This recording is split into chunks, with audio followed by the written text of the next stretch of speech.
Good evening. Thank you all for coming to the annual Dudleyan Lecture. It's a great pleasure for me to at least be able to introduce the introducer tonight, to introduce the lecture itself. But first let me just say a word about the Dudleyan Lectures, which may be of at least historical interest for some of you, because in fact they are a rather special lectureship. As Perry Miller, the great historian here at Harvard, said in 1953 when he gave the Dudleyan Lecture, a history of the Dudleyan Lectures is in fact an epitome of the modern intellect, at least as that intellect impinged upon Harvard.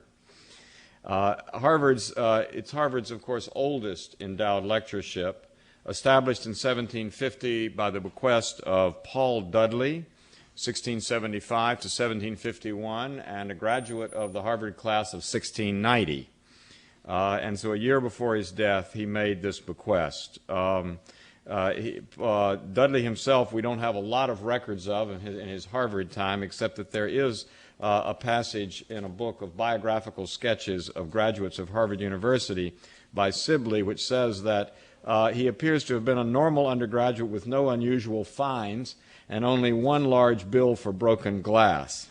Mr. Justice Dudley, as he later became, served as Attorney General and Chief Justice of Massachusetts, so he went on to a distinguished career, however much glass he broke in late carousing. Now, in records relating to the Dudleyan Lecture at Harvard University, President Josiah Quincy notes that Judge Dudley founded the lecture by giving the very large sum of 133 pounds, 6 shillings, and 8 pence in like money. That has grown under the careful management of the Harvard Endowment somewhat, so that we are able to bring distinguished figures such as our speaker tonight here and not be embarrassed to do so. He also went on to say that, of course, the yearly income should be devoted to this, and namely to an anniversary sermon or lecture to be held or preached at the said college once every year successively by such persons as the trustees of the legacy shall choose and appoint. That trusteeship now having passed to the school here, there is no longer a separate board of trustees. Under the 4 rubrics which Mr. Justice Dudley designated for the lectures, there's to be a cycle over 4 years of 4 lectures. The first on natural religion, which is the category in which our lecture tonight falls. As an Islamic specialist myself, it's very nice to know that Islam is considered to be natural religion. That may mean that others are unnatural, I'm not sure, but in any case, it is the rubric under which this year's lecture falls. The second on revealed religion, the third on the Romish Church, and I'll come back in just a moment to that, and the fourth on Presbyterian or congregational ordination, which is now known as the validity of non-episcopal ordination, and that one is perhaps puzzling to some of you, but the long and short of it is that you have to remember at the time in which these lectures were in fact put together for the first time. This was, of course, before the Revolution, and in a time when, as again Perry Miller interprets the rubric, New England had to reconcile itself to being a self-confessed community of dissenters, its way of life protected against the Church of England only by the Toleration Act of 1689. Hence, Judge Dudley wanted the 4th lecture to defend the validity of congregational or Presbyterian, that is, non-episcopal, non-Anglican ordination, so that students should be immunized against the doctrine of apostolic succession. That by way of explanation of the lecture that we'll have in 4 years' time, 3 years' time now. In any case, Judge Dudley, in his will, said that in testimony of my the lectures were to be given in testimony of my humble desire that God would be graciously pleased to accept this poor thank offering from his unworthy servant for his many and great mercies to me in my education at the college, and my sincere prayer and desire for the favor of God to that society in all ages to come. His will ends with this note, postscript, let him that preaches the last lecture before mentioned be a sound, grave, experienced divine and at least 40 years of age. That's for the fourth lecture. We don't have to hew to that today. You'll be glad to know, Professor Nasr. And let those that preach the several lectures aforesaid have their stipend or pay given them as soon as may be. And we do try to hew to that very closely. Finally, I'll make mention of the meeting of the Board of Trustees of the university here. Actually, the trustees at that time still of the Dudleyan lectures.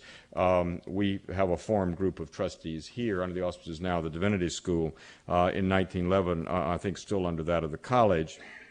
At this meeting, the president informed the trustees that the corporation had desired him to use his influence with them to omit the third Dudleyan lecture on the idolatry of the Romish Church, their damnable heresies and other crying wickednesses.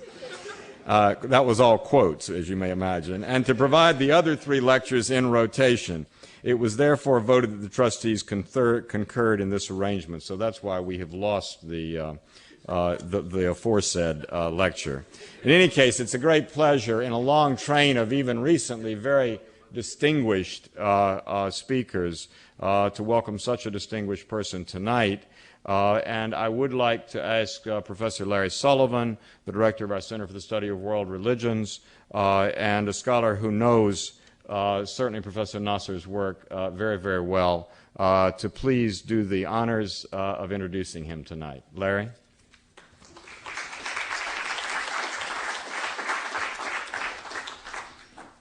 Well, thank you very much, Dean Graham. It's a great honor to introduce our esteemed colleague and a good friend, Professor Seyyed Hossein Nasr. Professor Nasr is one of the world's leading experts on Islamic science and spirituality and is currently University Professor of Islamic Studies at George Washington University. Professor Nasr is the author of numerous books, including Man and Nature, The Spiritual Crisis of Modern Man, Religion and the Order of Nature, and Knowledge of the Sacred. Some of these volumes we'll have available. The bookstores made them available in a reception to which you're all invited in the Brown Room at the end of this hall, the far end of the building, after the presentation and some questions and answers. I would not do justice in the time allowed for the lecture to describe the rich and fascinating career of Professor Nasr, but I would like for a moment to sketch some of the salient features of that fascinating trajectory for your own benefit and also to set the context of his lecture this evening. He's currently a university professor at George Washington University, and certainly, without exaggeration, one of the most important and foremost scholars of our time, in specializing in particular in Islamic, religious, and comparative studies.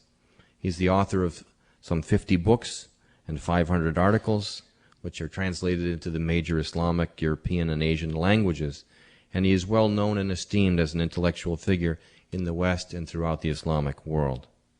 Professor Nasr has trained generations of students over the years since 1958, when he was a professor at Tehran University, and then in America since the Iranian Revolution of 1979, specifically at Temple University in Philadelphia from 1979 to 84, and at George Washington since 1984 to the present day. He speaks and writes with great authority on a wide variety of subjects ranging from philosophy to religion to spirituality to music, law, art and architecture, to science and literature, and to the civilizational dialogue between cultures and as well as among cultures and the natural environment. Professor Nasr was born in 1933 in Tehran into a family of distinguished scholars and physicians. His father, as I believe his father before that, was a physician to the Iranian royal family. And as a young boy, Professor Nasr attended one of the schools near his home and continued his education, I would say, also at home on the direction of his father and the circle of philosophers and theologians that he participated in. Nasr arrived in America at the young age of 12, and this marked the beginning of a new period in his life, which was quite different from that had unfolded up to that time. he attended the Petty School in Hightstown, New Jersey, and in 1950 he graduated as the valedictorian of his class. He chose then to go to MIT, just a couple of miles downstream. He was offered a scholarship there and was in fact the first Iranian student to be admitted as an undergraduate at MIT. He began his studies at MIT in the physics department, and then after his first year of study, he underwent what he describes as a kind of crisis provoked by an awareness of the oppressive atmosphere of an overbearingly scientific view and an implicit positivism contained within that. According to Professor Nasr, it was the discovery of traditional metaphysics and philosophia perennis which settled the crisis that he had experienced and gave him the possibility of gaining an intellectual certitude which has never left him since that time. From that time onward, he was certain that there was such a thing as the truth, and it could be attained through knowledge by means of the intellect, guided and illuminated by divine revelation. Upon his graduation from MIT, Professor Nasr enrolled himself in a graduate program in geology and geophysics at Harvard University. And after obtaining his master's degree in geology and geophysics in 1956, he went on to pursue the PhD in the history of science at Harvard. He had wanted to study other types of science of nature apart from the modern West, and also to understand why modern science has developed in the fashion that it has. It was here at Harvard that he resumed his study of classical Arabic, which he had since set aside since coming to America. During his Harvard years, Nasr also traveled widely to Europe, especially to France, Switzerland, Britain, Italy, and Spain, and thus widened his intellectual horizons and established important intellectual contacts. During these travels to Europe, Nasr met the foremost traditionalist writers and exponents of Philosophia Perennis, Friedrich Schuon and Titus Burckhardt. These made a tremendous impact and made a decisive contribution to his own intellectual formation and to his spiritual life as well. He traveled to Morocco, which had great spiritual significance for him, and embraced Sufism in the form taught and practiced by the Sufi saint of the Maghrib, Sheikh Ahmad al-Alawi. Thus, the years at Harvard witnessed a crystallization of major intellectual and spiritual elements in Nasr's mature worldview, elements which have since dominated and determined the course and pattern of his scholarship and academic career. He graduated with a PhD from Harvard at the age of 25 and turned down an offer to become assistant professor at MIT in order to return to teach in Iran. He was offered an associate professorship of philosophy and history of science at the Faculty of Letters in Tehran University. 5 years later, at the age of 30, he became the youngest person to become a full professor at that university. Furthermore, from 1968 to 72, he was made dean of the faculty and for a while academic vice-chancellor of Tehran University. And through these positions, he introduced many important changes, all of which were aimed at strengthening programs in the humanities and particularly in philosophy. In 1972, he was appointed president of Aryamir University by the Shah of Iran. Aryamir University was then the leading scientific and technical university in Iran, and the Shah, as the patron, charged Professor Nasr to develop the university on the model of MIT, but with firm and self-conscious roots in Iranian culture. In 1973, the Queen of Iran appointed Professor Nasr to establish a center for the study and propagation of philosophy under her patronage. Hence, the Imperial Iranian Academy of Philosophy was established, and soon became a leading and important vital center of philosophical activity in the Islamic world, housing the best library of philosophy in Iran and attracting some of the most distinguished scholars in the field, both from East and West. I could think of Henri Corbin and Toshiko Zutsu, for example, who worked there. Being director of the Center for the Study of World Religions, among the many different lectures that Professor Nasr has given internationally, I need to call attention to the fact that he was the first visiting professor at the Center for the Study of World Religions and delivered the first lecture series there in 1962. And the book that resulted from those lectures, Three Muslim Sages, I learned just a moment ago, is not only still in print in English, but has been recently published in Bulgarian. So this work has had a lifespan that we would all wish for our work. In 1979, at the time of the Islamic Revolution in Iran, Professor Nasr moved with his family to the United States, where he would rebuild his life and secure a university position to support himself and his family. He began writing again, and he had been invited already before his turn to the United States to deliver the prestigious Gifford Lectures at the University of Edinburgh, and he then took up that honor. He was the first non-Westerner to be invited to deliver what is arguably the most famous lecture series in the field of natural theology and philosophy of religion in the West. Currently, among the many significant activities that Professor Nasr is leading, both in the Washington, D.C. area and nationally as well as internationally, he is involved in the production of a major documentary television series on Islam and the West, which deals with some of the most important and profound aspects of the encounter between the Islamic and Western civilizations. So it's a great pleasure that he said yes to the invitation to deliver the Dudleyan lecture this evening. It will be on the beginnings of consciousness. Please welcome Professor Seyyed Hossein Nasr.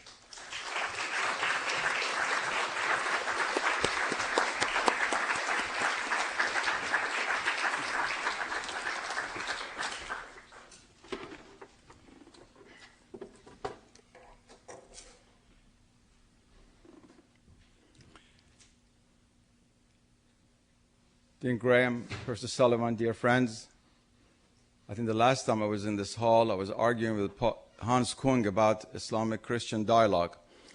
Today's discussion will be somewhat less contentious, but not philosophically speaking. I'm glad I did not choose to speak about the question of Islam because I believe Islam is also a revealed religion. It would not have fit into that category of natural religion. But actually the subject I chose after being invited to deliver this oldest of all formal lectures at Harvard University was a theme which has been very much on my mind the last few years, and I entitled it, In the Beginning Was Consciousness.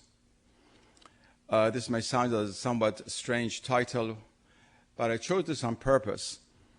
I believe that we are at the present moment at the cusp of the curve of life, what the French call courbe de vie, of the paradigm which has dominated Western civilization since the Renaissance. And this transformation that is coming about has at its heart this question, as we shall find out very soon. It was about 50 years ago, right on this campus, when with Thomas Kuhn, who died recently, unfortunately, before finishing his work, a major American philosopher of science, as many of you know, and a few others were struggling and grappling and wrestling with this question of paradigm shifts. He and I did not exactly agree on what it was, but we both felt that there's a major change that is afoot. And of course, these things do not come so quickly, as he himself pointed out. It is very important writings. It takes some time. But I do believe that it is a time that the most important questions that face present-day civilization will involve not only solutions within the present parameters within which we think, but those parameters themselves, that is, the paradigm within which human beings carry out their intellectual and also practical activities. So in the beginning was consciousness. And the original title of my talk was not only In the Beginning Was Consciousness, but In the Beginning Is Consciousness. Because this in the beginning is not simply a past time, it involves a principial reality. Let me begin by quoting from several of the sacred scriptures of the world. In the Rig Veda, the oldest of all Hindu sacred scriptures, we read, "One alone is the dawn, beaming over all this. It is the one that severally becomes all this, the one who is Sit, Sat, Chit, and Ananda, that is both all three being blessed, state of being blessed or in state of bliss and, of course, consciousness, chit. Same in the Tao Te Ching, the primary text of Taoism, and also its influence upon Neo-Confucianism, of course, we all know. The nameless Tao is the beginning of heaven and earth. The name Tao is the mother of 10,000 things. So at the origin, you have the Tao, which in fact is consciousness. I'll come to consciousness in a moment. And of course, we all know the book of John. In the beginning was the Word, and the Word was with God, and the Word was God. In chapter 6 of the book of John, Christ said that my Word is spirit and life. So this Word is not simply word in the ordinary sense, but it's spirit and life. And finally in the Quran, in chapter 36 of Surah Yasin, but his command when he intendeth a thing is only that he saith unto it be, and it is. Kun fayakun. And so the origin is very explicitly stated in the Quran to be the command of God, which is itself, as the word Amr, A-M-R, is considered to be on the level of what we call logos in the logos theories of theology and philosophy, logos doctrines. Now, when we turn to traditional philosophies all over the world, we see this almost remarkable unanimity. We think of the zero, of the lambda, of Pythagoras. We think of the to agathon, of Plato, Aristotle's divine intellect. We think of the essay of St. Thomas Aquinas, with the capital E, of course, which is also consciousness, which knows the divine being, and its correspondence, of course, in Islamic philosophy, to which St. Thomas Aquinas was so close. And outside of the circle of Western Asia and Europe, in the Abrahamic world, of course, we think of Atman in Advaita Vedanta and Hindu metaphysics, which is pure consciousness, the self, which is the origin of all things, and also the role of the Tao in the Neo-Confucian philosophies of the 12th, 13th century. You can go on and on and on. So where's the exception? The exception really is to be found in the world in which we happen to be living. Before modern times, there were philosophies for which consciousness was not primary and in the beginning. We see it in the Greco-Roman antiquity, we see it in certain schools of Hinduism, but they were really minor. They did not dominate over the vision, over the world view, the Weltanschauung of the civilizations in questions. And in all of these civilizations, there was a mentality in which in the beginning did not imply only a beginning in time somewhere back there. We shall come back to that. It's very important. It's very significant that in English we say in the beginning was the word.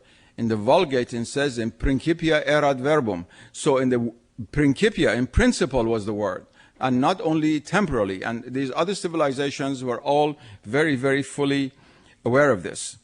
Now, the reality of the primacy of consciousness begins in modern times at the end of the Renaissance, especially with the scientific revolution. Before I turn to that, it's very important, if we're going to be philosophically serious, of course, to define what we mean by consciousness. Those people who believe that philosophy should only deal with what is operationally definable, that is making philosophy a handmaid of physics and engineering, of course, there's certain concepts with which they do not deal. Namely, what's behind me, the word veritas, which should be taken off, if not put in the philosophy department, because that cannot be defined from the point of operational methods that is used in analytical philosophy. But the universal concept of philosophy is to that which I'm appealing, and the traditional understanding of philosophy, which also is very rigorous, but not necessarily operational, because it's impossible to define consciousness operationally. Every time you try to define consciousness operationally, you have to make use of consciousness in order to do so. It's like the famous saying of Pascal that you cannot define to be, because every time you use a sentence, you say c'est, that is, it is. And you're already using the verb to be in order to define it. So, of course, then you have a circular argument, and that's not acceptable. Now, it's a paradox that something as obvious as consciousness cannot be externally and operationally defined. That is true. But we all know what consciousness is, even if through some kind of solipsism, or at least a kind of inward way of deluding ourselves of being the only reality, we might deny the world out there, or through some kind of sophism try to deny the reality of consciousness, we do so in both cases through the use of consciousness. Consciousness is the most primary reality with which we judge every other reality. Consciousness for these traditional civilizations, for religions and philosophies, was not a state, it was a substance. It was not a process. It was something that was, like being itself, which was at once luminous and numinous, at once knowing and knowing that it's knowing, knowledgeable of its own knowledge, at once the source of all sentience, of all experience, and beyond experience by having knowledge that is experiencing something. That is why even the most skeptical philosophers had a great deal of trouble negating it, even those who were skeptics from a religious point of view. We have the supreme example of that, of skepticism, of course, in the famous Cartesian method. Descartes was, I think, wrong in many ways, but he was right in one thing, and that is that if you doubt everything, you cannot doubt the fact that you're doubting. And it's from this comes, of course, the famous cogito ergo sum, the cogito of Descartes, that is, I think, therefore I am. The therefore is unfortunate because the therefore has other consequences. Descartes should have said, I think, therefore God is, but he forgot that. But nevertheless, the fact that if you negate everything, if you doubt everything, you cannot doubt the instrument with which you're doubting. And if you think this begins with Descartes, the great Persian philosopher Ibn Sina, Avicenna, over 1,000 years ago talks about the hanging man, al-insan al-mu'allaqa. That is a man hung in the middle of space. So his feet do not touch anything, his hands do not touch anything. He doesn't know where he is. He can doubt the existence of the earth. He can doubt the existence of the air. There's nothing that he can not doubt. The only thing he cannot doubt is himself that is doubting other things. So in fact, Descartes' argument is not the beginning of it in the history of philosophy. There have been other instances. Anyway, even the skeptical philosophers in days of old did not deny the primacy of consciousness. The question was, what mode of consciousness, what kind of consciousness? But I don't want to spend my whole lecture just defining consciousness. I want to get back to the significance of it metaphysically and its loss for our life, religiously and otherwise. Now, as I said, I believe that it was really at the beginning of the scientific revolution that in the beginning consciousness was seriously challenged. At first, it was not challenged outwardly by those who were the great masters who created modern science, certainly not by Johannes Kepler and Sir Isaac Newton, both of whom had even a mystical aspect of religion, and they believed not only in God, but they believed in a kind of mystical vision of God, each in his own way. And even Galileo the Maverick, he could not even imagine denying that God created the world. That was not in the point of discussion. But once having set up this worldview in which God becomes only the creator of the world, two things set in. First of all, the levels of consciousness are all, in a sense, reduced to a single level. That is, the multi-leveled structure of the world of consciousness, which we had traditionally, from divine consciousness to the consciousness of the angels, of the great intellects, of the great saints and sages, all the way to our consciousness of ordinary human beings, that was all reduced to a single level of reality. And people spoke of consciousness as being ordinary human consciousness. The second consequence, which is even more devastating from the point of our discussion here, was that it was accepted that God created the world, and of course God had consciousness because he knew, he's the knower, and he had all the other attributes which we attribute to consciousness. But after that had nothing to do with it. That is the deistic position which came to the fore for a long time and gradually replaced the theistic position after Paley and others. Natural theism sort of went out of the window in England, and many of these lectures on natural theology had trouble in the late 19th century, early 20th century on this very issue. Natural theology was considered to be, in fact, an oxymoron, not having any real significance and meaning. So that theism was a very temporary matter. What lasted much longer was a deism within which it still functioned to a large extent. During the last 40 years, we keep talking about the Big Bang Theory, Big Bang Theory, Big Bang Theory. There have been lectures even held on how that is related to perhaps to the fiat lux of the book of Genesis, or قال الله كن فيكون of the Quran, and the Abrahamic world of saying a creator God create the world suddenly, and this is very theological.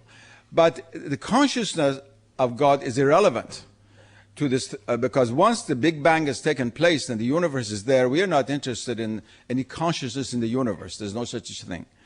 It is always energies and material particles. So consciousness is taken out of God's creation. And that is what takes place in the 17th century. And it becomes an epiphenomenon in the human state, to which I shall turn in a moment. It is with the help of this mechanical view of the universe, complemented by the Darwinian theory of evolution in the 19th century, that essentially the category of consciousness becomes irrelevant in human life. It becomes irrelevant even if we believe that God created the heavens and the earth. For everyday life, is, in a sense, it's so what? As far as the sciences, as our attitude towards things, our situation in the world is concerned, if we accept that scientific point of view. And it is this which led finally to the idea of always trying to explain by reduction. I mean, that's one of the most important characteristics of modern thought: explanation through analysis, but not through synthesis. That is, the whole is never greater than its parts, and therefore we are always after ultimate particles. When I was a physics student at MIT, they thought that within 5 years we'll discover all the ultimate particles of matter. I mean, the Nobel Prize winning physicist. 50 years later, we're still looking for ultimate particles, and we'll be running, and then particles will be running, and we'll never catch up to them. Because of a metaphysical reason, because it's not just a few billiard balls that just happen to be very small, and we just haven't found the little ones in the corner and put them up together and we create the universe. But we have this idea. As soon as we go to a doctor's office, that's what's at play. We are reduced to what the MRI says on the board. And the rest of us doesn't count, and whatever is not on the MRI. And that is reduced to the biology, biology to the chemistry, chemistry to the physics, and so forth and so on. This reductionism, which then takes hold, and in which, in fact, if you even talk about consciousness, it is irrelevant as far as I said, this, even science of the body is concerned. It's only now that Harvard University has started a spirituality and healing program at the medical school 6-7 years ago, because we only know too well how our consciousness does affect our body in remarkable ways. But it's not supposed to. We cannot explain it according to the model, the prevalent model that is around. And we finally end up at the tail end, where we enter into the realm of quantum mechanics, in which, again, paradoxically, we have to accept consciousness, because we cannot never know anything without observing it. And the question that psychons, that some of you may have heard of, and physicists have spoken of course most physicists have not accepted, that we have psychic particles, that is consciousness particles, along with neurons and so forth, and neutrons and all the other things that are around. That is itself is a way of trying to come to terms. So we end up with this paradox that we cannot really understand the universe quantum mechanically without a consciousness to observe the events, and what makes the vector collapse, the state vector collapse, which is a very important philosophical issue, whether it's us as the observer or God as the creator, that a lot of debate has taken place. But anyway, the element of consciousness has grabbed us by the neck and won't let us go. And then the remarkable thing is that when we come to the end of this period of the gradual dissolution of this Renaissance 17th century paradigm, the other extreme enters into Western society. For example, Hinduism is at the antipode of this 17th century view, in which everything has consciousness. The stone's being is a form of stony consciousness, if I can use such an English term. But in Hinduism, that would be perfectly understandable. In our terms, it's not understandable. And up the line, all the way to human beings, and it's not parapsychism. That's quite something else. But you also so you have the Hindu doctrines, other ideas coming from the East, and then you have all the occultism and the pseudo sort of religious elements which talk about panpsychism and all kinds of things coming into that very world, which had negated the reality of consciousness from everything in the world except the human beings. And perhaps God, if you believe in God, whether you believe or not, was irrelevant to our situation in the world, as far as the world around us was concerned. Now, this banishing of consciousness from the cosmos, denying that in the beginning was consciousness and also in principle is consciousness at the present moment, has had very deep consequences, I believe, for the human state, for what we are suffering through, what we're going through today. And I thought that it would be important to say a few words about it. Let's not forget that we don't want to accept this, but the scientific theory is that consciousness is an epiphenomenon in the cosmos, possessed by very irrelevant people on a very irrelevant planet in a very irrelevant galaxy who happen to know all of these things to say that they're all irrelevant. But that part nobody talks about. That second part nobody talks about. So it's not really considered to be a major reality in the cosmos. In fact, it's not even a minor reality. It's practically not there. We have a cosmos which is not only dead, but without consciousness. And nevertheless, consciousness studies it in a particular mode of consciousness that we have. Now, what are the consequences of this? First and foremost was the withering of religious life by reducing levels of consciousness to the lowest and the most ordinary. I believe one of the reasons for the withering of mysticism within Western Christianity, not only Protestant Christianity, but to some extent Catholic Christianity, was this loss of the vision of levels of consciousness. In medieval times, or even in the Renaissance, St. Teresa of Avila had visions of Christ and so forth and so on. That meant something within that universe. Whereas when Swedenborg was having his visions in Stockholm with the Swedenborgian church down the street, that didn't mean anything in the scientific culture of that time. And so the position of Swedenborg's vision in the Christianity of the 18th century is very different from that of St. Teresa of Avila in the Catholicism of the 16th century. So it had a very important effect upon religious life. And also it had a very important effect, of course, upon cutting off man's consciousness from the higher levels of consciousness, which did not go away by our denying them. That's taking away the ladder. If you say there's no third floor in this building, you'll not try to go up to the third floor. And therefore, the quest for transcendence, for the empowering, you might say, and illuminating of our consciousness, which was always the goal of all traditional civilizations, became irrelevant.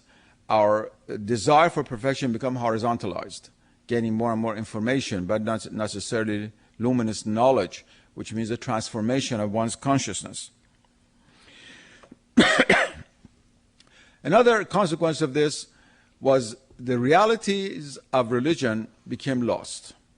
They became either meaningless or reduced to metaphors or simply historical accidents and so forth and so on. It's not accidental that all of these philosophies of religion that developed from the 19th century onward are either based on historical reductionism of reducing historical realities to what can be understood materially and denying everything which cannot be proven in a laboratory at Oxford or Harvard.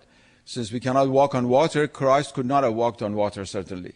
And therefore, if people say he did walk on water, either they were blind or they had been as well educated as us, or he has some other meaning.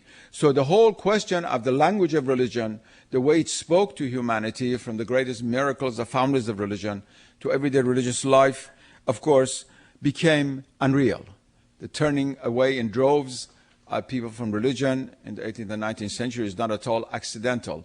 That is, religion addresses the humanity in a universe which is full of consciousness. Not only is the divine reality consciousness, you have hierarchy of angels, of various conscious beings, now reduced to UFOs. I shall come to them in just a moment. Or in the non-Abrahamic world, let's say in the Buddhist Tibetan tradition, of all of the hierarchy of the various Buddhas and Avalokiteshvaras and all kinds of beings, intermediate worlds, the world of Hinduism, all the gods and goddesses, and you can just go down the line. There's no religion in which the universe is not filled with consciousness. even these most rationalistic Muslims who try to interpret Islam in a very dry and rationalistic manner, they cannot deny the reality of the Archangel Gabriel, without which there would not have been a Quranic revelation. They cannot deny the verse of the Quran in which this is written. But this became a very, very important issue that, in a sense, reduced the understanding of the language of religion and caused this panic among many people, this fervor to try to reinterpret it, all the way from atheists to theists, from Karl Marx to Schleiermacher in the 19th century and in the 20th century, all different kinds of interpretations of something which people did not have to explain in the old days because it was part of their general worldview. It was part of the universe. God could speak to the trees as well as to us. Angelic beings could manifest themselves. They could bring knowledge. Consciousness was unlimited, of course, to the human order. And it even affected the relationship between the human being and God. And it's true that these events did not destroy the reality of God in the minds of many people. But it did affect that relationship. Even the question of prayer and the efficacy of prayer. How does God answer prayer? Of course, in a mechanistic universe in which consciousness is put at the beginning in time, this is a very difficult thing to explain rationally. What are the agencies through which the divine can come into our lives? And so it had to be done through emotions. Most theologians in the West try to explain this emotionally without really confronting intellectually, in the most rigorous sense, the challenge of the mechanistic universe. They try to circumvent it. And of course, Christian theology suffered a great deal in the battles that were fought, because you had to accept more and more a scientific point of view. Even today, we have all of this movement for better relation between religion and science, started by the Templeton Foundation. I was their advisor for several years, but I don't have time now. I withdraw myself. But it's always the theologians have to give. The science have never to give anything. It's always theology that is retreating step by step, and therefore left, of course, a deep imprint upon theological concerns, one of which we now pay for a great deal, and that is the lack of attention to nature as a theological category, which left Christianity in the 17th century and has only come back in our own time. So I'm going to come back in a moment. Another important consequence of that is really the loss of the meaning of being human. What does it mean to be human? I don't think this is just an academic matter. Of course, we would say someone who has an immortal soul, for a Christian. Again, we come back, we have consciousness of only being human, of having human soul, and God having being the Spirit with a capital S, and that's it. What about being human towards the rest of God's creation? What does that entail? What does that mean? Leaving out the animal and plant realms. And then also within the human being, what is the relationship between our being human as an immortal soul and the rest of our body? The indifference to the body as a source of wisdom, which came about, and a sudden rediscovery in the 1960s through sexuality and loud music and all kinds of things of trying to reassert the reality of the body, was a reaction really to this, which goes back precisely to what happened with this loss of the sense of the presence of consciousness throughout reality. More difficult than that was that not only was the sense of the sacredness of human life put into question, because the word sacred doesn't mean anything in the context of modern science, it's just pure sentimentality, but what happened was that human beings lost their home. That is, we became homeless in the cosmos. Every traditional humanity felt had a position in the universe. And don't know how childish it was that you had this Ptolemaic system with the earth in the middle and all of the heavens above, how a sense of pride that we were in the middle of things. It was not a sense of pride, we were also the lowest point of things. But at least Dante knew where he was. But for better or for worse, he knew where he was. And the Mesoamericans, whom Professor Sullivan studies in the Amazon, they feel they know where they are. We don't know where we are. I mean, we do not have a home in the cosmos. There's a very profound sense of alienation. And that is what has brought into the English language the word alien, in the new sense. Not only has it brought psychological alienation, which is one of the maladies of the modern world, from which traditional societies suffered much less much less. Alienation is one of our, like AIDS, is a really modern ailment. Not that no one was ever alienated before, but this strong sense of alienation, to a large extent, comes from the fact that if we think this through and accept this reductionist worldview that came in the 17th century, cutting off consciousness from the world in which we live, we are very lonely here. We are alienated in this cosmos. The cosmos is not a hospitable place for us. And of course, if we sit down and calculate what are the probabilities of our being here, and it comes out to be extremely, extremely, extremely small, then that makes it even stranger. But we won't get into that, all those discussions. As you know, that the possibility of one cell being just created by accident, is, they've said, is like a monkey banging on, at that time there were typewriters, now it's computers, and producing Hamlet. It's about the same, producing one of the Shakespearean plays. But even if that happened, and we try to put that in a corner of our mind, we feel that we don't belong here if we take this seriously. That's why we don't take it seriously. Any person who walks in the street and smells a flower, saw how beautiful, that person is not taking this point of view seriously, even if he's a professor teaching it at class. Because our human psyche, in order to remain sane, has to feel at home somewhat. And this has nothing to do with the mystical alienation, which a lot of these people writing on the environment today have confused the two. Mystical alienation from the world is to realize that our home is ultimately paradise, is the angelic world. And we are on a journey here. This is not a permanent home. We are on a journey here. That's very different from feeling that, in fact, this has nothing to do with us. We don't belong here. A very different sense. And the two should not be confused. It's as if you come to Harvard University for 4 years as a freshman until senior. Now, this is not your permanent home.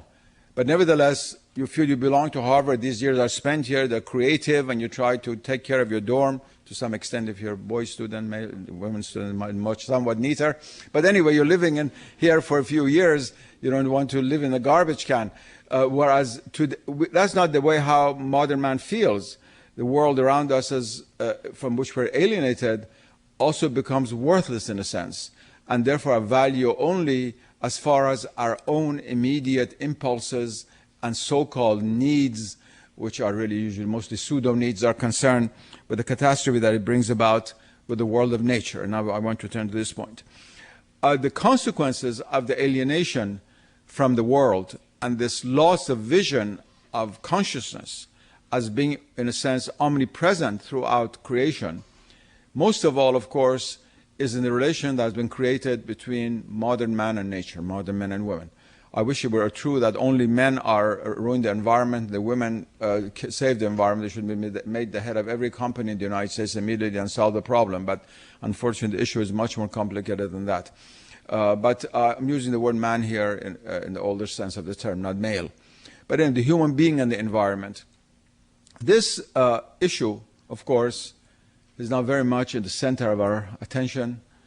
I remember that right in this library, in the early 60s, I spent the summer when I was teaching here at Harvard, doing research on the book that came out as Man and Nature, the Rockefeller Series Lectures, which I delivered the year after at the University of Chicago, which is still in print, like the three Muslim sages, which sort of foretold the environmental crisis.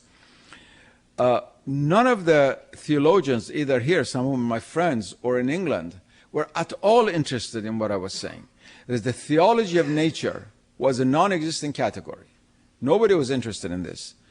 And they said, what is all this you're talking about? And they were angry at me for even speaking about these matters. The fact that the environmental crisis has a religious, theological, spiritual basis. It's not just bad engineering, as some people think, as a deeper root. And I think that has everything to do with what we think of the world around us. I mean, what is this tree I'm looking at the window? If it's just wood for my fireplace, if the fox is just skin to put around my wife's neck, and this mountain just iron from which to extract and make cars, that's a very different attitude than if I look upon these things as sharing my own reality. Let me put it in a very common, everyday sense. Like we do with our pets. I mean, none of us would accept to have a fried cat for dinner. God forbid. My cat is right now in the hospital. I've just paid $1,000 since yesterday just to get her operated. So I sympathize. I love animals. But we never think of it, those who are animal lovers, because that animal shares in our reality. We talk to our cat even, or our horse, or our dog, and so forth. We feel they have consciousness. If we had accepted the Cartesian view, these are mechanical beings, sort of creatures, machines, and we did not share in our reality, we would do with them what we've been doing with the macro nature around us, decimating it, decimating the names of, in the name of human needs, and cutting, sitting on a limb of a tree and cutting it without knowing that we're going to fall down and break our neck very soon. And the great tragedy is that now we don't even want to talk about these issues anymore. The last 2 years, it's been put on the back burner, as if it were a minor issue about, let's say, how to improve the saddle of horses in Texas or something. That would have been for the top of the list if I had been there, made the wrong state, in the wrong state, let's say Massachusetts. And we don't think about it anymore. But it's, of course, a crucial, crucial matter, which I believe is a direct consequence of our alienation from a world in which there is no participation in the same reality. Because even if you say, oh, my body is made of stardust, and I share this, the dust of the stars. This is all nice poetry, but it doesn't mean a darn thing. Because what consciousness do I have of my own dust, except a reality within my consciousness? And when I identify myself with a star, it has to be something that identifies with my consciousness. Otherwise, the word D-U-S-T, what the heck does it mean? It has to be something for which has meaning within my consciousness, and that's what's lacking. Now, to get to a more philosophical issue, when you negate that in the beginning was consciousness, and you end up with this idea of consciousness being an island within certain creatures known as human beings who occupy a certain planet called the Earth, how do we know? How can we know anything? The Cartesian bifurcation has never been solved, its solution. Everything we say is really not the complete solution. How do I know that something is out there? Because I cannot say that there are neurons in my brains reacting. So what? Neurons and consciousness are not the same thing. It's a very, very big jump. Very big jump. It's like the jump between the board or a canvas and the painting by Raphael on top of it. They're not the same thing. We just say this to please ourselves. But really, how is it possible for us to know the world out there if there is no common category, nothing that unites the knower and the known? This enfeeblement of methodology, which was never a problem for traditional philosophies, nobody was really very much concerned with it because it was very easy to explain, has everything to do with the total and radical partition between what we call consciousness and matter. Whatever the word matter means, I don't even want to use it, but the material world, corporeal world. There's this very, very deep, categorical, absolute division between consciousness and matter. And therefore, how can one know the other? Now, we don't claim that matter knows us. We don't claim the other way. Because knowing is one of the attributes of consciousness. And since we do not attribute any power of consciousness to matter, material things, we do not say that they know. I once asked a question of one of my physics professors. I was telling my dear friend Dr. Moore about this the other day. This question, when I was at MIT, I said, look, we just studied integral calculus, and we learned that you can integrate the trajectory of a particular object that you throw into the air through mathematics to find out exactly what that trajectory is and where that thing will land. Now, this object, this little pebble or whatever it is that you're throwing out, obviously does not know any calculus and cannot integrate the function. How does it know exactly where to go? Why does it never miss? Why does it always go to the same place? So, oh, these are laws of nature. Don't ask about these things. They're in physics. But it really didn't answer the question. If you had the traditional understanding of nature, that's not so difficult. The supreme consciousness, in a sense, impinges through various levels of reality upon the ether, and the ether upon the elements, and the elements upon what we see out there. certain norms, certain orders, which then we observe. And so even the laws of nature, which we'll be able to observe, far from being simply subjective whims and fancies, which scientists would not accept either, they believe it to be objective, has a reason why it's objective, and it's understandable, it's coherent from that point of view. But of course, this is something that we can no longer rely upon in the way that we think about knower and known. And this leads me to another very important point. Since we become marginalized, since consciousness has become marginalized, since we categorically deny the possibility of consciousness outside of the human domain, we're at a loss what happens when something in the human domain goes outside of this room that we have determined for it and either seeks or claims to find consciousness elsewhere. This problem never existed before. The question of UFOs, aliens, abductions.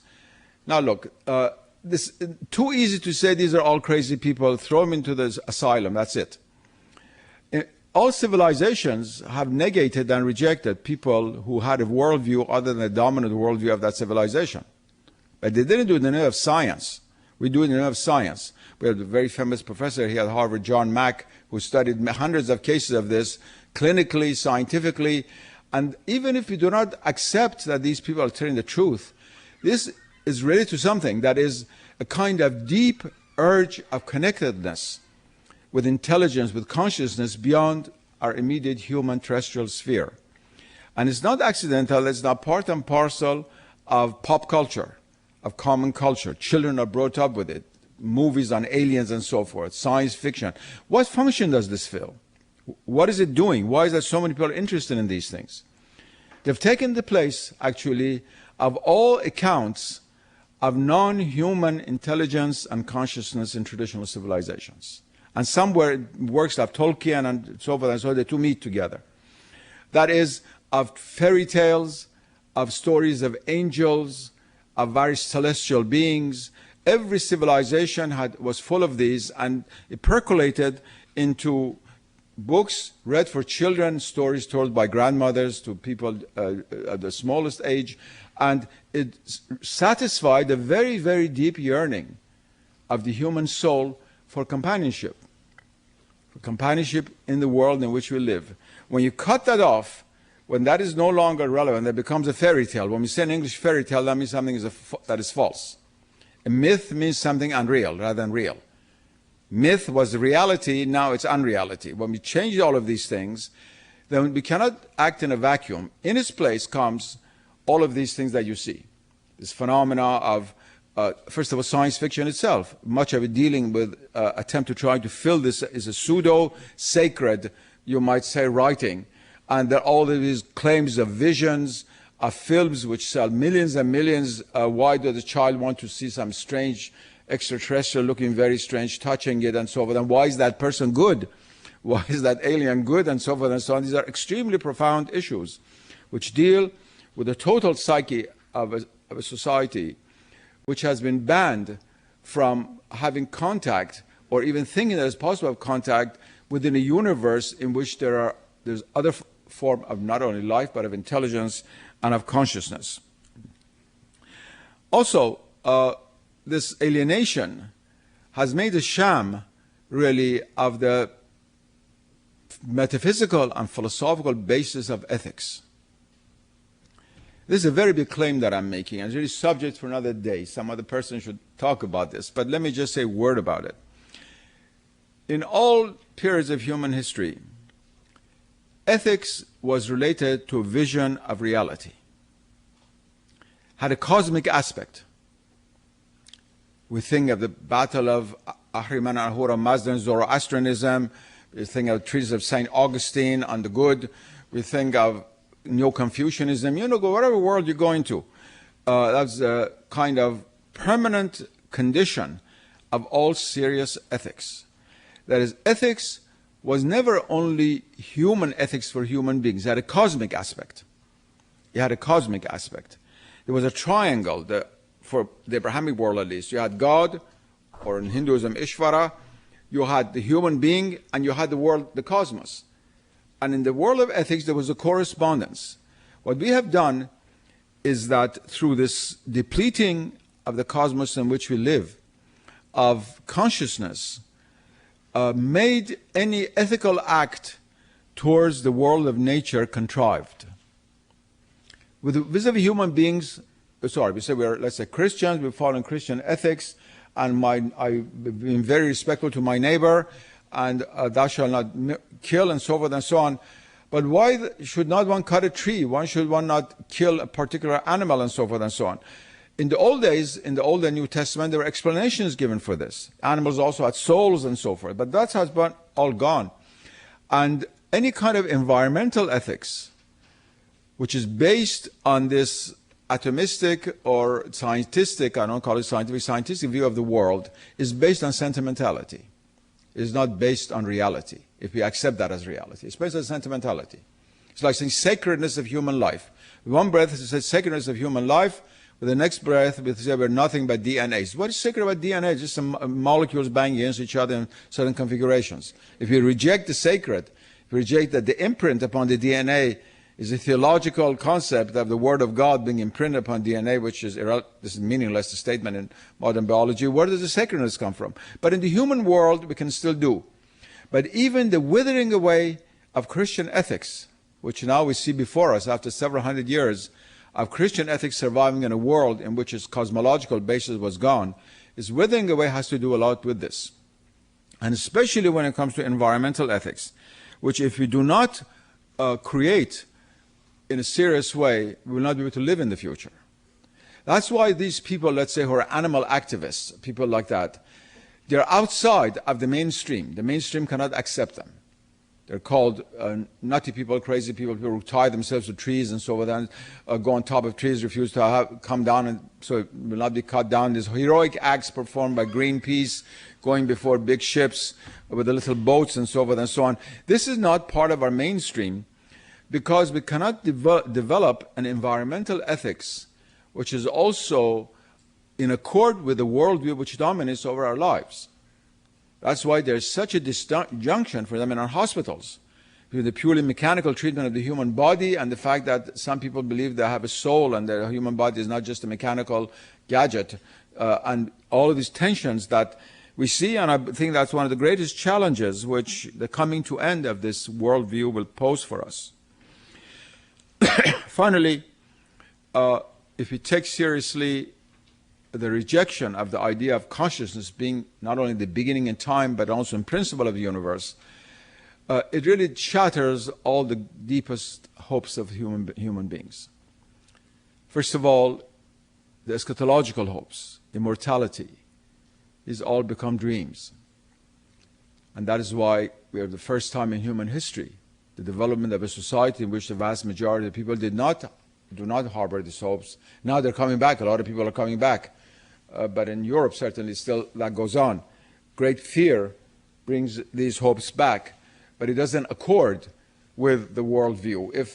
If we come from time and space, we cannot transcend time and space. There's nothing that ever existed at the omega point which was not at the alpha point.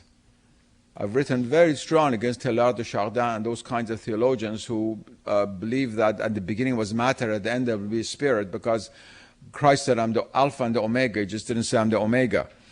And if we do not have a root in consciousness, which is beyond time, which is atemporal, we'll never return to there. And so the deepest aspirations of human beings, which have always been for immortality in the deepest sense, that is, for an experience beyond time and space, based on the idea that we are the only beings always aware that we die. Even if we're good scientists, we know we're going to die. Not all the films we can borrow from blockbusters can prevent us from thinking of the fact that sooner or later we will die. No diversion can prevent us from that. And therefore the reality of human life, which is with the terminus quo of death and what that implies spiritually, that has, of course, been very, very strongly challenged. I believe the time has come, and with this I want to end. The time has come that we must take this challenge very, very seriously, to rethink what is consciousness in relation to our life, in addition to the life in which we live, the world in which we live, in relation to our way of knowing, our sentience, our experience, and to also realize what are the consequences of the negation of the primacy of consciousness. Although it is totally logically absurd to deny the primacy of consciousness, because as soon as we do so, we do it through consciousness. But a lot of people have done it. Many professors on this campus, behavioral psychologists and the like, of course, do not believe there is such thing as consciousness. It's logically absurd, but they do it nevertheless. But to realize what are the consequences of this for us human beings living in such trying and difficult times. I believe that, of course, ultimately, consciousness will have the final say. But it is for us, while we have consciousness in this life, this great, great gift to use it in order to understand what it means to live consciously, to live fully with awareness, to know where we're coming and where we're going. Thank you.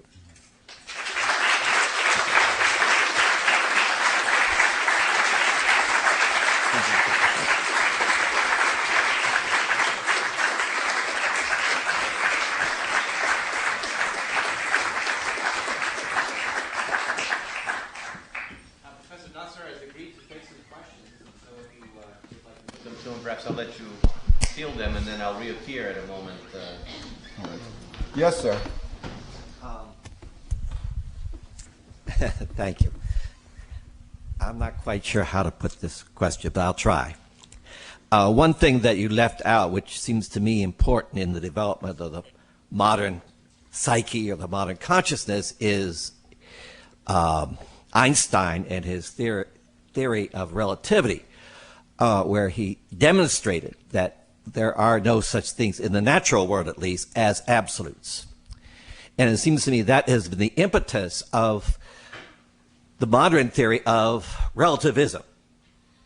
Now, I think there's valid alternatives to that, but the alternatives seem to be absolutes where everything is it, or relativism where nothing is it. And it seems to me that that is a challenge, not necessarily to religion, because it seems to me my faith, Christianity, does well in talk about relationships, which seems to me the basis of Einstein's theory of relationships rather than absolutes. But it is a challenge to philosophy, because the Greek thought was based a great deal on absolutes. And I know our culture is based on Greek classical philosophy, and Islamic culture is based to some extent on Greek philosophy. And how do you address this question or this problem of absolutes? First of all, to come back to Einstein, Einstein never said everything was absolute. He first of all believed in the old one, and secondly, of course, the theory of relativity is based on the absoluteness of the speed of light, which is now being challenged. So that whole theory of relativity is now being challenged. But we shall see whether the theory of relativity itself is relative or not. But even if we take this theory of relativity to be absolute, that is itself the first absolute, which is what we often do. Now, to come back to this question of absolute and relative, I do not feel I had to deal with theory of relativity, because much of what had occurred as far as consciousness is concerned had occurred before Einstein came upon the scene. The question of absolute and relative, because modern philosophy does not accept any absolutes. It says everything is relative, except the statement that everything is relative, which is absolute.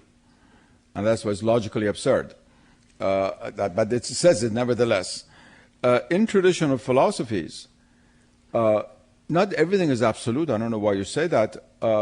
Only God is absolute. For them in Islam, only God is absolute. And everything else is the domain of relativity and relationality. Well, one definition of absolute is that it is non-related. Yes. In traditional philosophy, I believe, if something is absolute, it means it stands by itself. It is not related to anything else. That's right. In Christian theology, God is love, which means that God is related to everything. But if you say God in Islam is absolute, which means that, what does it mean? It means that He is the one above all relationality. I think every Christian would also accept that God is absolute. Even Christ is absolute. Christians claim that Christ is absolute. That's the problem we have with religious dialogue. That as soon as you say God has only one Son, that's an absolute statement. Well, that's a different word. That's a true statement. That's a true statement. But it's based on absolutizing a particular concept, a particular category. Anyway, this is not really relevant completely to the subject of my discourse. It's a very interesting subject, but the reason I didn't mention Einstein because I didn't really think that theory of relativity was completely relevant to what I was going to say. Anybody else have any other questions? Yes, sir. You're not supposed to ask any questions. You're supposed to bring the session to an end. Something about a vacuum. I wanted to ask you about this interesting remark that you made sort of toward the latter part of the talk about the presence of elements in an alpha that would appear in an omega, the union in some way of time. And I wondered what differences you might consider or put forward in between, say, an alpha condition and an omega state. I mean, is there something about manifestation or a fullness of self-awareness or self-consciousness in all elements? And would you take us a few sentences further in your thoughts that you put out That's there? a very profound metaphysical question. As far as God as the one, the absolute is concerned, there can be no difference. God cannot change from my point of view, or not my point is irrelevant, from traditional point of view, from the point of view Philosophia Perennis, cannot change through transformation. But there is something that happens. And this is very difficult to explain in human terms. And the most difficult of all theological questions is why God created the world. If He is perfect, why did He create the world? And each tradition has given a different answer. Christianity is a mystery. And some people say, well, God is love, and so He wanted to create a world in which He could give His only Son, and so forth. You know these things better than I do. Islam has a very interesting answer to this, which has been commented upon by Sufi commentators over the centuries. And that is the famous saying of the hidden treasure, in which God speaks in the first person through the mouth of the Prophet of Islam, in which the Prophet says, I was a hidden treasure, that is, God was a hidden treasure. I wanted to be known. Therefore, I created the world so that I would be known. That is, you might say, God is not only absolute, but He is also infinite. And being infinite, He must contain all possibilities. Containing all possibilities, He must contain the possibility of His own negation, which is the world. And His coming to know of Himself outside of Himself, in a kind of objectivization of His own reality in the mirror of His own creation, which is the world. And so there is, from that point of view, a difference. Nothing is added to God, but certain possibilities in the infinity of divine nature are realized in this way. That's really all that one can say of it. Yes? Do you believe that there are ways to reestablish the knowledge that you speak of consciousness in its complete aspects, and if so, what are they? And if you don't believe there are ways to establish that or restore it in a large sense among humanity, what is the logical consequence? I first of all think it is possible to restore it, but immediately not among the many. That starts from among the few. You first of all throw a pebble in the pond and you have a small circle, and then larger and larger and larger to a larger people. I do not believe that it's possible to suddenly bring about a transformation of the masses, you might say, especially since the mass media and so forth are all working in the other direction. By the fact that we're never alone, we have very little chance to deepen our consciousness. We're always, in a sense, challenged or energized or what we think are amused by something outside of ourselves. You see very few people walking today without something under the ear, listening to something coming from the outside into their mind. So all the forces, in a sense, are working against it. But at the same time, there's no doubt in my mind whatsoever, there has been, in the last few decades, a great deal of attention made and paid in those sectors of humanity which had been indifferent to this, in what the meaning of consciousness is in the deeper sense, and the knowledge that derives from it and how to attain that consciousness. A lot of these pseudo-religions and so forth are based on that. They cater to this need. The need is there. There's no doubt about it. But I do not believe it will be realized by, either these pseudo-gurus and so forth, or opening up big shops and having, or a radio station for enhancement of consciousness or things like that. It has to start with the smaller groups, and then through really education. I don't mean only formal education, but education in the larger sense of the term, even through the arts and so forth. Gradually, perhaps, it can be somewhat expanded. But unfortunately, I believe that nothing of these things will occur on a vaster scale without some kind of a catastrophe waking us up. There's nothing better to be conscious when you're asleep than when some animal bites you. You immediately wake up, and if you're camping outdoors. We need one of those bites before our hand is bitten off. There is one little bite. And I've always said that's the greatest grace we could receive from heaven, is to have a little, at least, shock to wake up before we have a big shock from which we might not wake up. Yes, sir. There is an experience, religious experience, that's found in all cultures. The Muslims call it fana. Fana. Fana. In the West, sometimes called mystical union, or born again. In the Midwest, they call it the born again experience. Samadhi, so forth. Could you talk about consciousness during that experience? First of all, I don't think all of these are necessarily the same, especially born again, because one can regain faith in religion. You can have born again Christian, born again Buddhist, born again Muslim, but not on that level of fana or samadhi. Now, let's say every Thai who comes back to Buddhism, even if we don't want to mention the Midwest, is going to receive samadhi. Nor every born again Christian in Indiana is going to become a Meister Eckhart. I wish that were the case, but that doesn't happen. But this is definitely true in all religions, and I shall say something about it. Let me just start with the word fana, which you mentioned, which means extinction in Arabic, which means extinction of our consciousness of ourselves. Not in the negative sense, as falling asleep or becoming drunk, but the opening of the consciousness to the divine reality, which is supreme consciousness or supreme reality, where being and knowledge are the same. And there's no use for me to describe to you how this happens, because there seems to be something contradictory in it. That is, human beings have the capability of being aware of their own nothingness. Now, if you're nothing, how can we be aware? And so it's really something experiential. That is, but what it really is that the individual human consciousness dies to its ordinary level of awareness and consciousness. That's the death part. But participates in the absolute consciousness of God. And what that means for each person is different. But what it means also is that the limits, the human limits, in a sense, are erased at the moment when this experience takes place.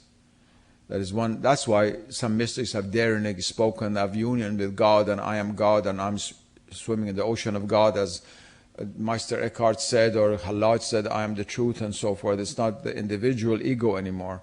The ego consciousness has melted away. I was talking about the levels of consciousness. And the consciousness opens up.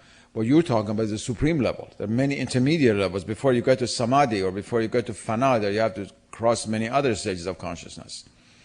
But the ultimate is the opening of our limited consciousness to the infinite consciousness of the divine. That's what it is. I'll take two more questions. Yes?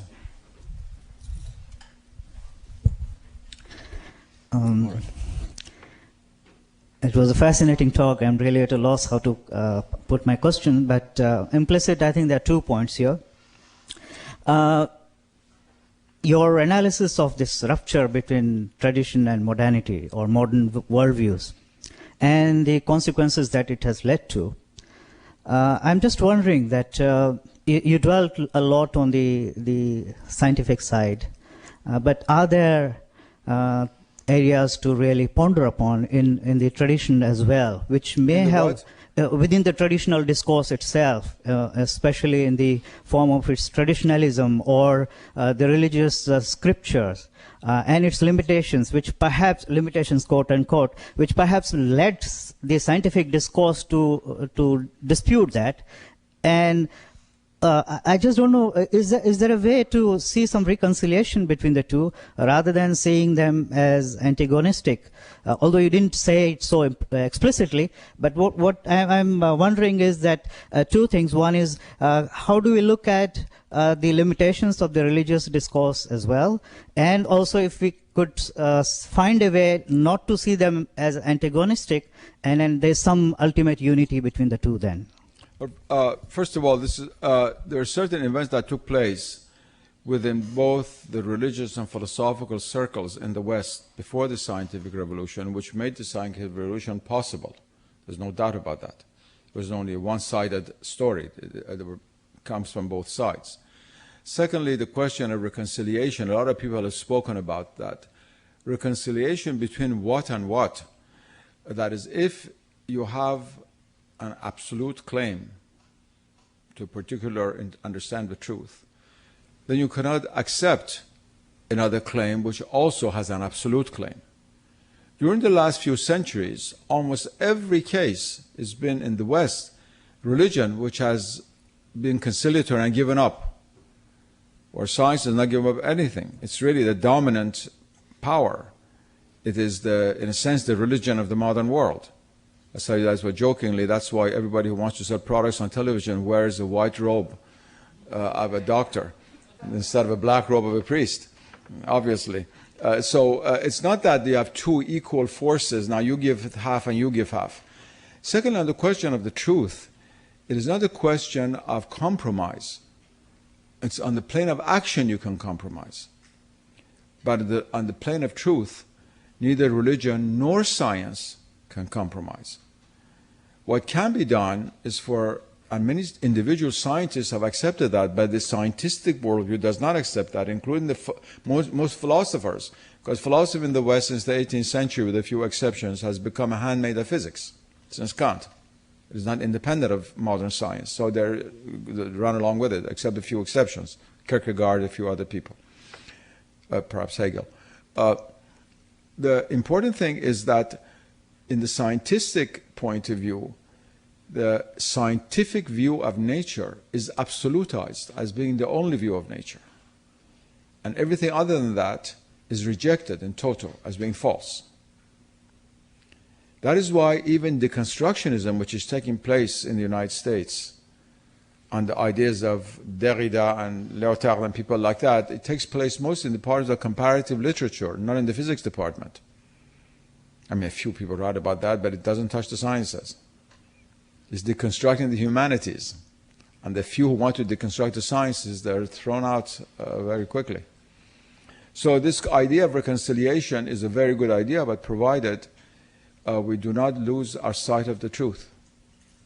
And neither religion or science can do that. But it's possible to reconcile, provided we have an idea of the hierarchy of knowledge. In my book, Knowledge and the Sacred, I've spoken about that quite extensively.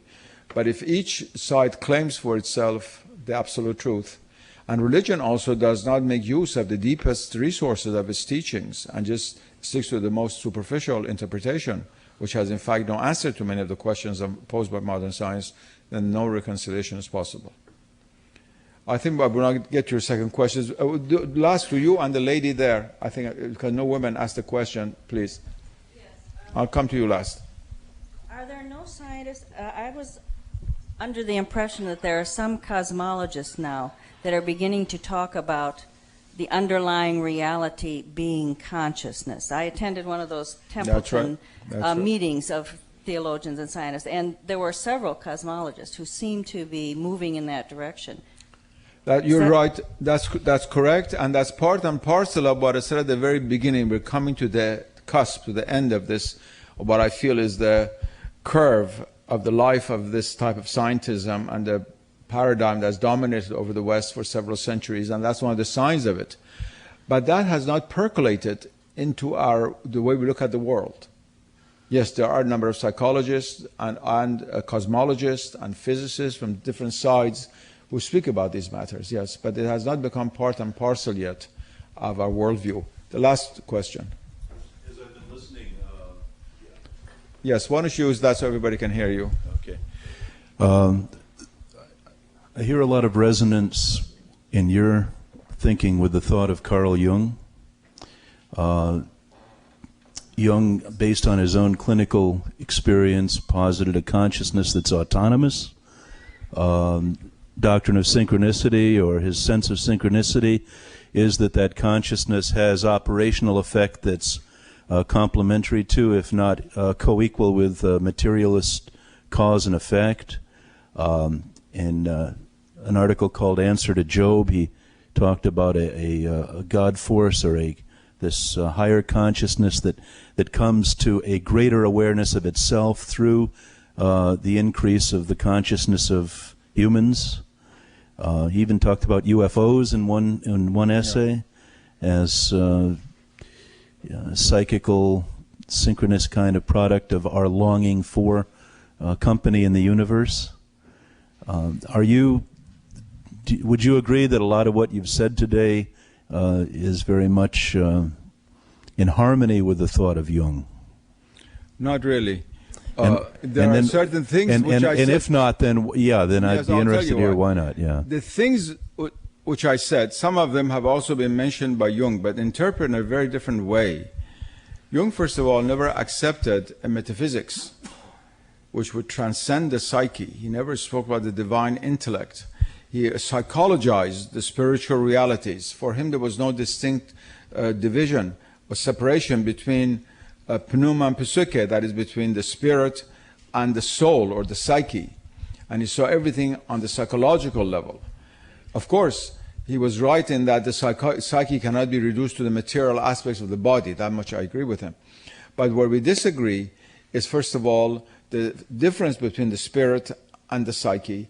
Secondly, the source of, for example, symbols, which Jung sees in the unconscious, the common unconscious of a particular ethnic group or society, whereas for people like myself, we believe that's a numinous and transcendent source above the psyche. And also Jung was really afraid of coming to face the reality of God. He evaded it. He evaded it as much as he could. And whenever in his life an occasion came for him to meet a very important spiritual authority of various religions, he tried to evade it. Because I think this idea of psychologizing the spiritual, seeing people like that threaten that vision. The spiritual is not the psychological. And the seat of consciousness is not in the psyche. It is beyond the psyche, but the psyche shares in it, definitely. Thank you very much.